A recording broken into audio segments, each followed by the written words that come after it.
Armed Forces Day in Warsaw. The holiday commemorates its victory over the Soviet Union in 1920. The celebration comes as tension grows near Poland's eastern border, where the Russian Wagner mercenary group has set up base in Belarus. Warsaw has responded by deploying troops to the area.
Poland's military is flexing its arsenal in the largest parade in decades.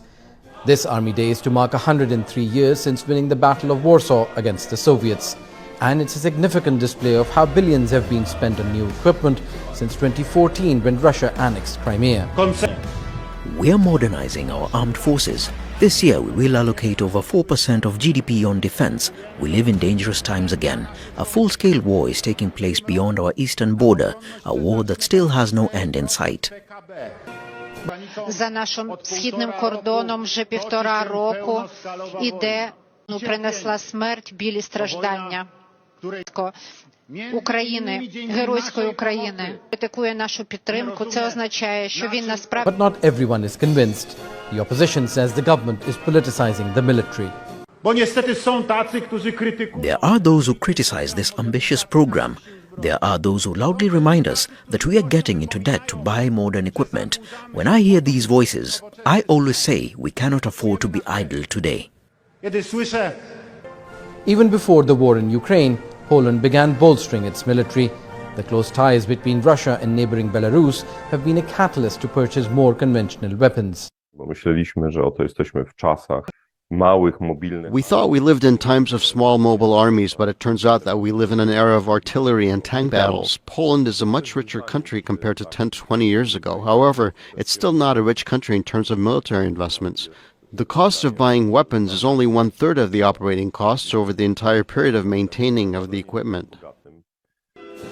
Much of the further expansion of Polish army will depend on how the war in Ukraine progresses. And until there's fear of it spilling into Poland, there is likely to be support for public investment in defense. I think right now there is no single person who would not think about security, especially if you have a family.